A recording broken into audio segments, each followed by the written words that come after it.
The final mission and also Konoha's last plan to end Mamushi's invasion will take place in Chapter 32, and what plot twist will happen next. At least a few points and predictions, I think, are very relevant to represent some things that make a lot of sense to happen. As always, disclaimer, I'm not claiming this is 100% accurate, but based on clues or hints, and more specifically from some of my analyses, I predicted a few weeks ago, at least predicting Ada as bait actually happened. So yeah, after seeing how Ikamoto wrote the drama and conflict in Chapter 31, this chapter really shocked me.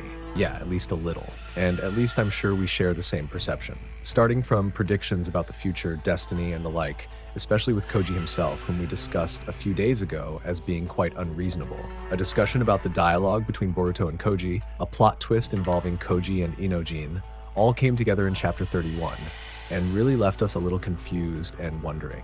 And once again, in the dialogue between Boruto and Koji at the end of the panel, Koji at least says that Kobu must die.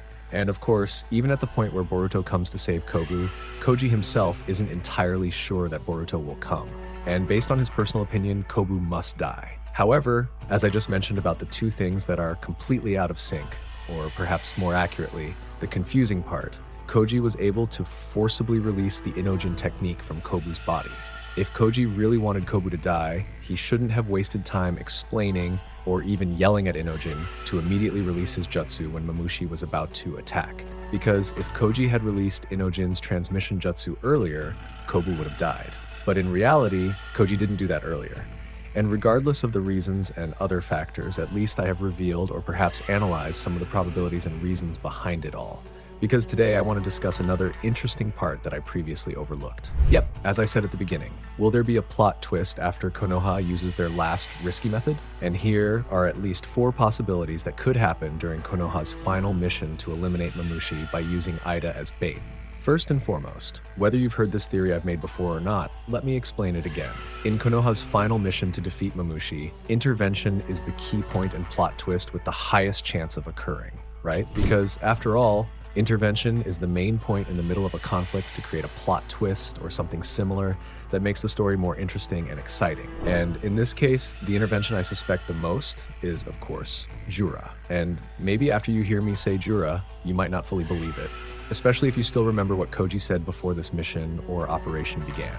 A few weeks before Mamushi came to Konoha, Koji had a reason why he, especially Konoha, had to let Mamushi search for Ida at the location. Even when Koji knew that Mamushi would move to Konoha to search for Ida, he didn't make a strategy or scenario to stop Mamushi before he actually arrived in Konoha. And that was at least what Inojin asked Koji. However, Koji certainly had his reasons for letting Konoha become the battlefield. His reason was quite simple, to avoid interference or even provoking Jura to come to Konoha.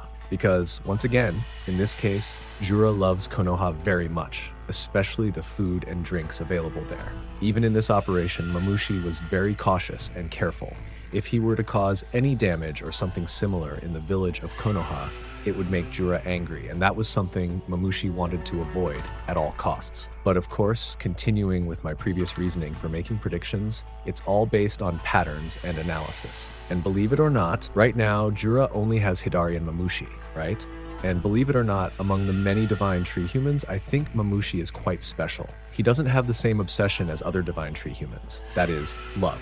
His ambition is completely different. His goal is to target and devour Ida, not just out of love or something like that, like Matsuri and the others. It's more about wanting to control and dominate Ida's entire genetics.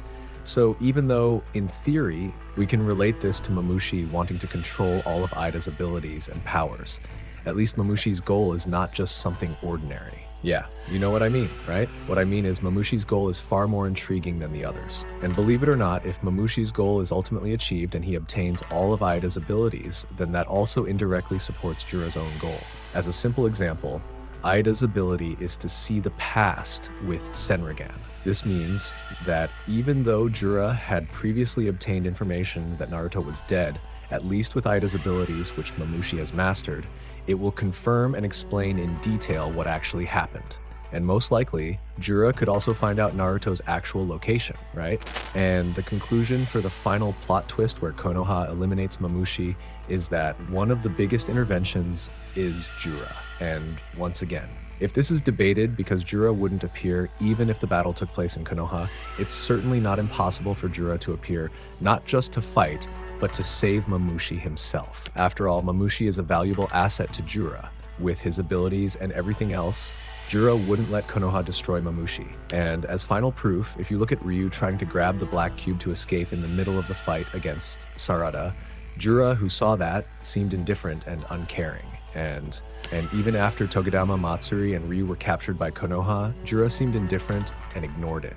Even though, if Jura really thought they were valuable subordinates, he should have been able to take the Togodama easily, just like he took Hidari's Togodama. But at least, when Jura saw Ryu trying to escape, he wouldn't have shown that indifferent expression. And that means, if the case was Mamushi, Jura should have done the same thing because he thought Mamushi was the same as Hidari.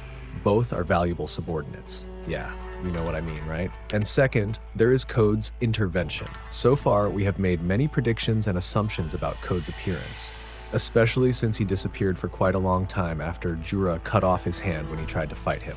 But still, the most interesting prediction so far is how Code will become stronger, and Mamushi is one of the answers. So, if Code consumes Mamushi's Togodama, it would at least grant him significant power. And regardless of whether Amado designed or created Code in the same way as Kawaki with tiered limiters, yeah, you know what I mean, right? At least one of the most relevant ways is by consuming Mamushi's Togodama. So in conclusion, in the midst of Konoha's final mission to use Ida as bait, in this case, Code could intervene, either by kidnapping Ida or even Mamushi. If he kidnaps Ida, Code should be able to use Ida as a hostage against Konoha. But if you ask why and such, it could be that Code is holding Ida hostage to get Kawaki or even Boruto. And of course, if Code manages to obtain one of them, it would make it easier for him to acquire the chakra fruit from Jura. Even though we know that, as a reward for obtaining the chakra fruit from Jura, Code would have to kill Boruto or even capture his allies. What if Code instead brings either Boruto or Kawaki to be used as food for the Ten Tails? Especially since we must remember a certain narrative, or more precisely, Koji's prophecy about Code gaining overwhelming power and Kawaki fighting Code only to end up defeated and turned into food for the Ten Tails. And I admit, even though this sounds crazy or even ridiculous, who really knows? But at least the reason for Code to become an intervention and plot twist in the next chapter and kidnap or save Mamushi and even steal Togodama when Konoha destroys Mamushi in one absolute attack, at least that's the reason that makes sense and is interesting so far, right? But what do you think? And of course, for the third plot twist, let's say Konoha successfully destroys Mamushi and there's no intervention from Jura or even Code. Then what's the next scenario, and how will Ikemoto continue the story? And of course, does Ikemoto want to end the Mamushi invasion arc and continue the drama between Shikamaru and Kobu? For the third case, I want to hear your opinions. If you enjoyed this video, please help me get it to 100 likes or 1K hype points. Thank you for watching. I'm Nim without the E. See you in the next video. Bye bye, Data Bio.